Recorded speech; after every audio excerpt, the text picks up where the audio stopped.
রাজধানীর খিলগাঁওয়ে ২০০ জন মশক ও পরিচ্ছন্ন কর্মী দিয়ে বিশেষ পরিচ্ছন্নতা মশক নিধন অভিযান চালিয়েছে ঢাকা দক্ষিণ সিটি কর্পোরেশন।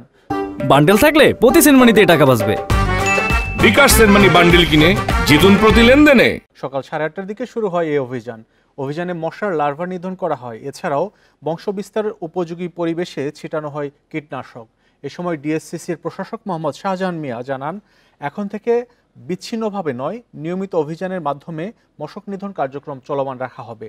তবে কারো একার চেষ্টায় সম্পূর্ণভাবে মশা নিয়ন্ত্রণ সম্ভব না। প্রশাসনের পাশাপাশি এলাকাবাসীকেও সচেতন হতে হবে।